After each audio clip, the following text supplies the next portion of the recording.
नमस्कार, मैं Hardayal Singh government ITI Rohtak में शीट मेटल अनुदेशक के पद पर कार्यरत हूँ। आज मैं आपको शीट मेटल ट्रेड के विषय में बताऊंगा।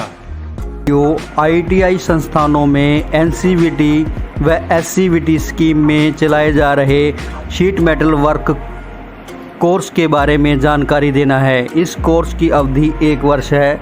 यह कोर्स कई संस्थानों में DST अर्थात ड्यूल सिस्टम ट्रेनिंग के अंतर्गत चलाया जा रहा है, जिसमें दाखला लेने के पश्चात छात्रों को 4 से 5 महीने के लिए संबंधित इंडस्ट्री में OJT अर्थात ऑन जॉब ट्रेनिंग के लिए भेजा जाता है। अब जानते हैं ट्रेड संबंधित किए जाने वाले कार्यों के बारे में।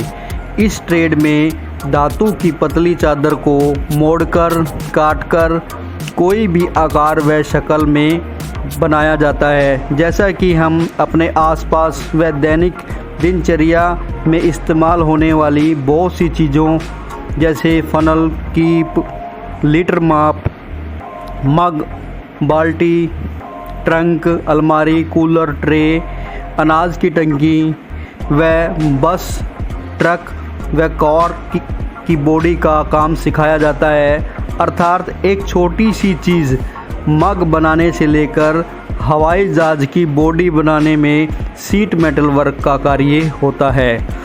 इसके अतिरिक्त शीटों के जॉइंट बनाना, सोल्डरिंग करना, soft welding, gas welding, arc welding, TIG व मिग वेल्डिंग सिखाई जाती है। अब आगे बात करते हैं एलिजिबिलिटी की। इस कोर्स में दाखला लेने के लिए कम से कम 8वीं पास व 10वीं पास है। आयु सीमा 14 वर्ष से 40 वर्ष है। DST के लिए अर्थात ड्यूल सिस्टम ट्रेनिंग में दाखला के लिए कम से कम 18 वर्ष आयु होनी अनिवार्य है। ट्रेड में पढ़ाए जाने वाले विषय हैं trade theory, practical, workshop calculation, engineering drawing, employability skill. ये 5 सब्जेक्ट पढ़ाए जाते हैं। महीने के अंत में मंथली टेस्ट लिया जाता है। सभी विषयों में 80% हाजिरी होना अनिवार्य है। आगे बात करते हैं रोज़गार की। इस कोर्स को करने के बाद आप सरकारी नौकरियों में रोडवेज, रेल डिब्बा कारखाना, DRDO, defence, BEL, naval dockyard आदि में अप्रेंटिस व सरकारी नौकरी प्राप्त कर सकते हैं। इसके बाद बात करते हैं प्राइवेट नौकरी की। तो लघु उद्योग जैसे अलमारी, कूलर व body builder, coach, steel furniture आदि। बड़े उद्योगों में मारुति, टाटा आदि कंपनियों में जॉब समय समय पर आती रहती है। अब बात करते हैं स्वयं रोज़गार की। तो ITI पास करने के बाद आप अपना खुद का लघु व कुटीर उद्योग लगा सकते हैं, जैसे बाल्टी बनाना, स्टील की चौखट बनाना, कूलर, अलमारी बनाना, जिसके लिए सरकार लोन भी उपलब्ध कराती है।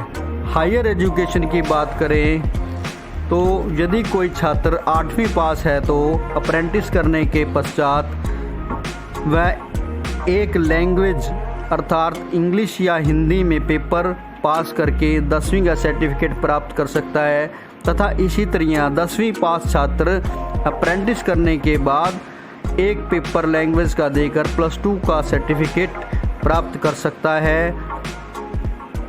10वीं पास छात्र कोर्स समाप्त करने के बाद पॉलिटेक्निक व बहुतकनीकी में दाखला ले सकता है। धन्यवाद।